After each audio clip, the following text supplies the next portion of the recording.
Итак, вид костра охотничий, он же рыбацкий. Это когда костер разводим возле большого бревна.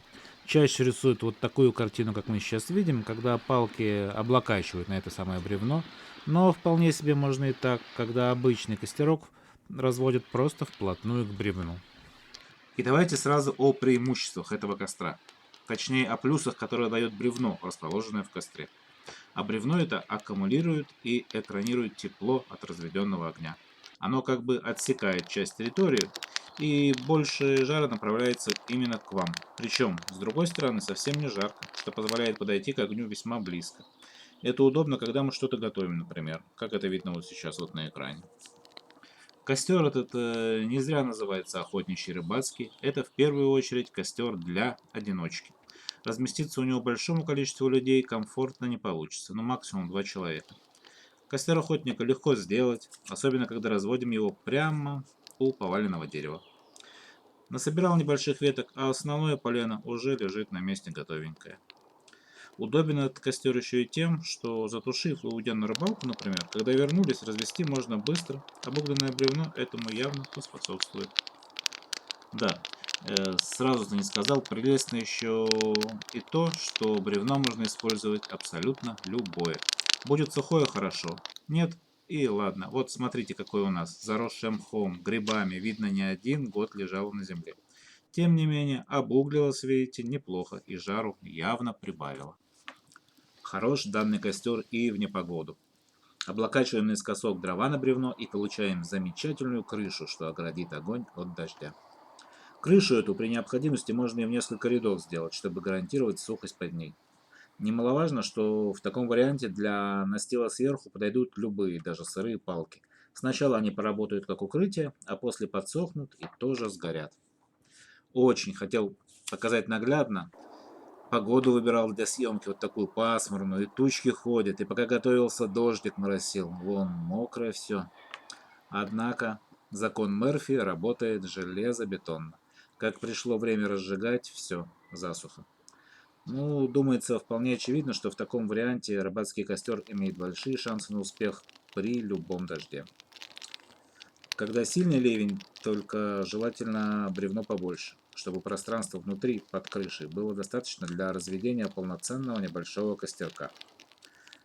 Кажется, зачем он нужен, такой костер в дождь, если он полностью отгорожен, но, поверьте, найдется способ что-то подогреть, приготовить на нем. Сбоку или сверху аккуратненько проходик сделать. И все получится. Закрытый котелок, например, можно смело внутрь, прямо в эпицентр огня. Расскажу еще про одно исключение и одно дополнение по рыбацкому костру. Но сначала давайте перечислим его основные плюсы и минусы. Итак, преимущества. Быстрота и легкость разведения одновременно с основательностью. Быстренько развели костерок из хвороста, типа свали все в кучу, а бревно и горение продлит и ускорит повторный запуск, если все прогорит. Далее. Относительная экономичность. Определенно, любой костер, разведенный вплотную к бревну, гореть будет дольше, чем если бы бревна не было, а значит, дров нужно меньше. Далее. Эффективность при обогреве. Опять же, почти любой костер жар распределяет вокруг себя равномерно. Рыбацкий же костер обогревает только половину, ту, что вплотную к бревну. А это значит, что наш рыбак при одинаковом количестве дров согреется быстрее у этого костра, чем у любого другого. Хорош при непогоде. Как уже говорил, горит даже в дождь. Плюс при сильном ветре тоже выручит. Бревно от его порывов защитит.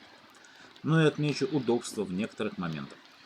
Например, если нужно для чего-либо подойти и находиться максимально близко к огню, охотничий костер — то, что надо.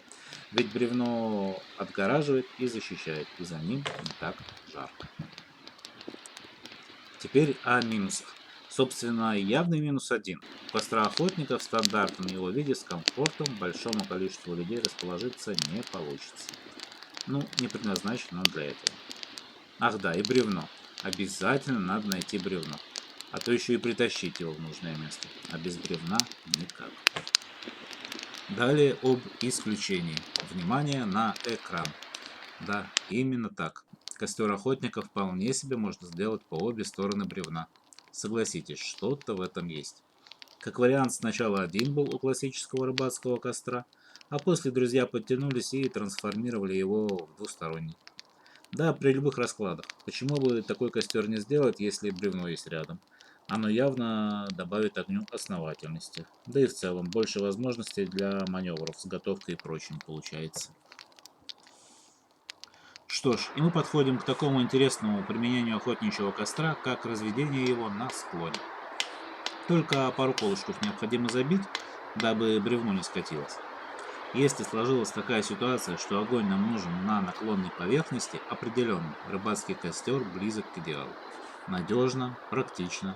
Обратите внимание, облокачиваемые на бревно палки можно расположить так, что котелок удобно располагается прямо на них. Немного о технике безопасности. Понятно, что бревно долго может быть пожароопасно, даже когда все дрова палки сгорели. Тут особая бдительность. Но добавлю что еще. Когда делаем рыбацкий костер у поваленного дерева, никуда его не перетаскивая, сначала не лишне будет убедиться, что оно, дерево это, безопасно само по себе, что нет в нем муравейника, а также змейка или какая другая живность не прячется. Постучали по стволу, оглядели внимательно на всякий, и только после этого сооружаем костер.